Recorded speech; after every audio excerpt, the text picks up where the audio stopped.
So you recently won the Golden Lion Award at the Venice Film Festival. Why do you think there's been such a positive response to Something in the Air? Actually, we got best screenplay. I'm sorry. I would have been happier with the Golden Lion. I mean, thank you for giving it to me. But I was happy to get a prize, and we had a very, it was a very. I was very honored to get the prize, and especially as the president of the jury was Michael Mann, who I'm a fan of his. So.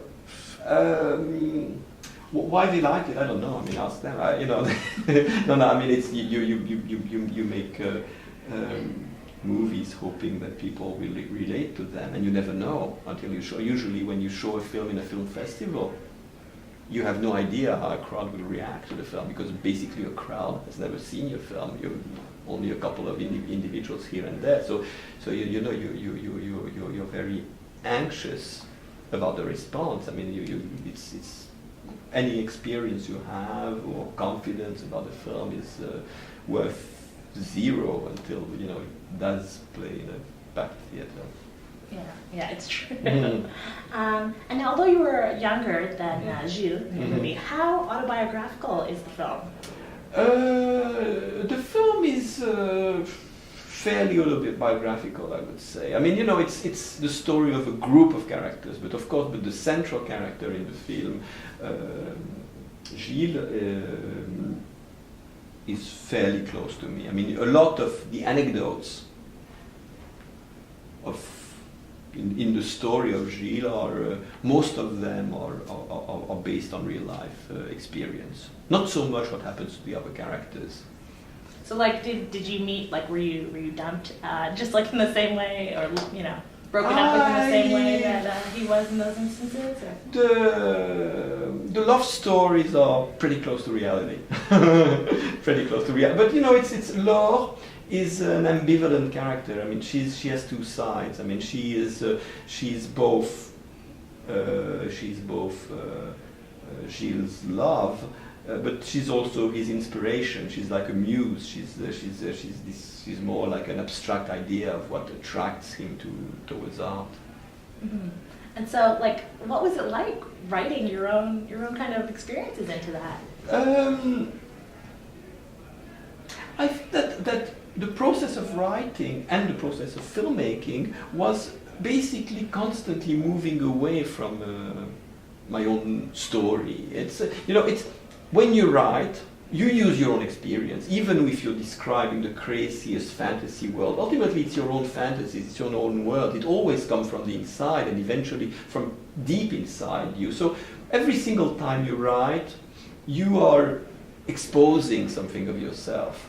And eventually, I think it's sometimes even more embarrassing when you are exposing your fantasy world. Here it's factual, it's anecdote, it happened, it's real life, it happened. So somehow reproducing it in writing isn't that threatening.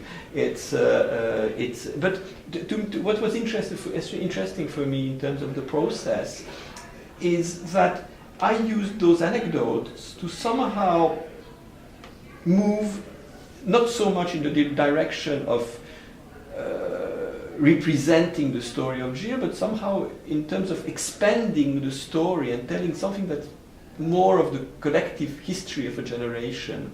I mean, the paradox of this film is that, yes, it does have very intimate personal anecdotes, but at the same time, I think it's the least personal movie I've made, because it's a movie where I kind of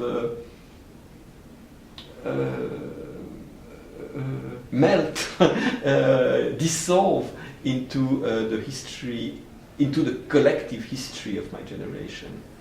It's funny that you say it's one of your least personal films, just because I feel like so many people can relate to it. There's so many different sides, and the characters are so dynamic. And so, what kind of challenges did you run into, writing the script from your younger perspective, or the younger perspective of anyone?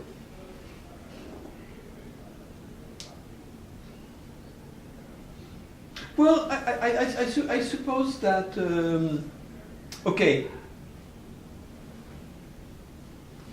one interesting part of it was researching it. Because, a lot of it I remember very precisely, vividly, but the chronology of the facts, the ambient, the politics. When exactly did that demonstration happen? Why did it happen? What was the actual chronology? I had to research it, and I had to research the music of the time, the stuff. I mean, so it was kind of exploring my own history, my own background. So and it kind of resurrected lost memories. And it's something you can do now. It's much simpler to do now with the internet. You know, it's stuff. If I had written this film, I don't know, 10, 15 years ago, I could not have been that accurate because here I knew exactly. I mean, it's accessible. Like in 2 clicks, you are there. I mean, you have the actual facts, the dates, the places, photos. So even before someone does the research for you, you do your own research when you are writing, and it gives a precision and accuracy that is something you did not was not possible before that. Yeah. Mm. Oh wow. And so the characters, like the supporting characters that you created now, are they based on real people? Like, did you have? Yes, they are. I mean, like the girls are pretty close. The other characters are a little bit more. They eventually mix 1 or 2 characters, or you know, it's not as specific. And sorry, in what ways were the girls close? Because they're very opposing. Like, well, not opposing, but they're very different. They are really in the sense that one of them is dead, but the other one. I've lost touch, but I'm sure she's around. I'm sure she's seen the film.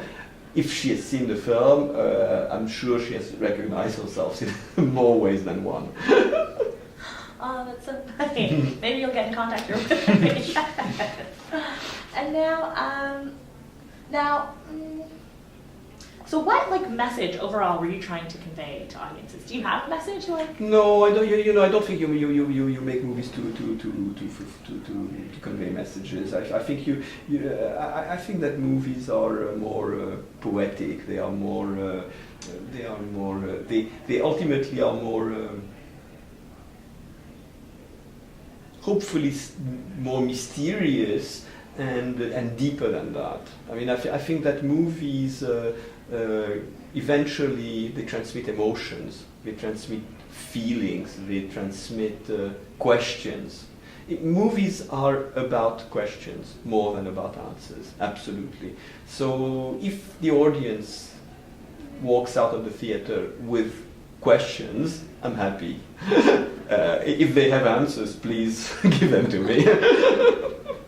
And now, going towards the end of the film, it doesn't exactly conclude. Mm-hmm. So what do you What are what do we hope for? Well, it does not conclude because I don't believe in concluding. I believe in opening. I think that movies should end where more or less another movie could start or something like that. I mean, it needs a sense of opening, and here. We leave the character of Gilles basically when he finally understands what movies are about. And what movies are about? Movies are about resurrecting the past. Movies are about, movies can revive his lost love. And finally he understands that the same way as painting was something extremely intimate for him, movies can also be something intimate, something that connect him to Laure, who basically was his muse. Laure, who was the first judge of his painting, and in a certain way, movies kind of bring him back to her, and that is like 1,000,000 times more relevant than working in industry, than or making militant documentaries or whatever. Finally, he is exactly at the very moment when he begins his journey towards eventually becoming a filmmaker. Well, I really enjoyed the film. Personally, Thank you I thought very it was much. really, really great. But yeah, is there anything else in the works right now for upcoming projects? I will be shooting this summer a movie with Juliette Binoche. We'll be shooting in Switzerland and Germany, English language. Well, I look forward to it. Thank you very much. It was very nice meeting you. It was Thank you a so much pleasure. for your time. Thank you. Okay.